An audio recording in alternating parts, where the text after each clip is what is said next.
Hello বন্ধুরা, ঢেলে পুনম চ্যানেলে তোমাদের স্বাগত। আমি আজকে এমন একটি রেসিপি তোমাদের করে দেখাবো।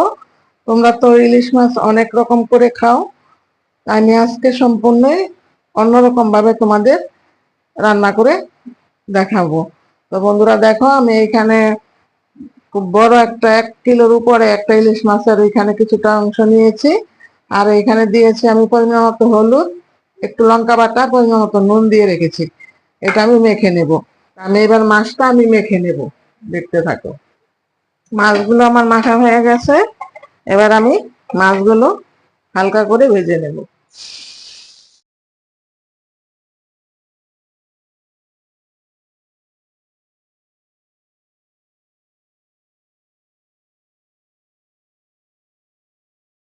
মাছগুলো বন্ধুরা আমি ভেজে নামিয়ে নিয়েছি। এবার আমি কড়াইতে কিছুটা সরষের তেল দিয়ে দিয়েছি। এবার তার মধ্যে দেব 2টা তেজপাতা। এবার দেব কিছুটা গোটা জিরে। আর এইদিকে দেখো, আমি এই যে শোলা কচু কেটে রেখেছি এরকম করে। আর এই একটা বেগুন কেটে নিয়েছি। এবার আমি কচুটা দিয়ে দেব।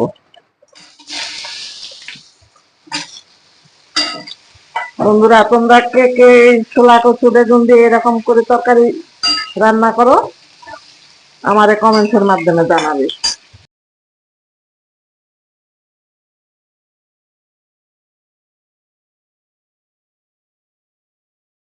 দেব তার উপরে বেগুন। বেগুনটা দিয়ে আবার কিছুক্ষণ ভালো করে ভেজে নেব। এবার আমি দিয়ে দেব সামান্য একটু লঙ্কা বাটা। তারপরে দেব পরিমাণ মতো হলুদ। এবার দেব পরিমাণ মতো লবণ। দিয়ে এবার এটা আমি ভালো করে কষিয়ে নেব। বন্ধুরা, তোমরা প্রথম থেকে লাস্ট অব্দি ভিডিওটা দেখো, কারণ না দেখলে বুঝবে না আমি কিভাবে রান্নাটা করেছি।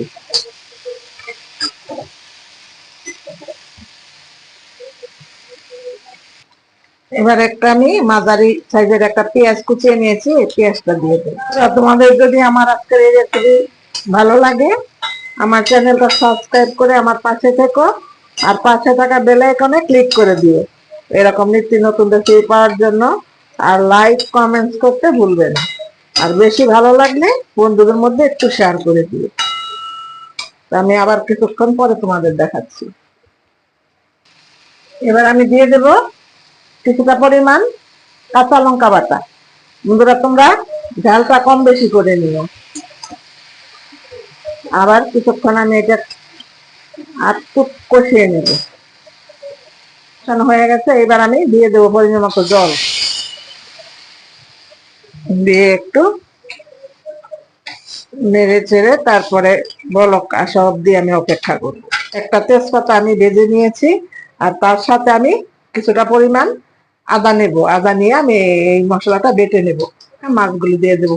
দেখো, মাছগুলি কিন্তু আমি বেশি ভাজিনি, কারণ মাছ, ইলিশ মাছ বেশি ভেজে নিলে ওর ভিতর থেকে তেলগুলো বেরিয়ে যায়, তাহলে খেতে আর অতটা ভালো লাগে না। হালকা করে মাছটা ভেজে নেবে, দেখবে খেতে কতটা টেস্ট হয়। এবার আমি সেই সিক্রেট মশলাটা এবার দিয়ে দিচ্ছি, কারণ এই মশলাটা তরকারিতে এই ঝোলের মধ্যে না দিলে ঝোলের টেস্টটাই হবে না।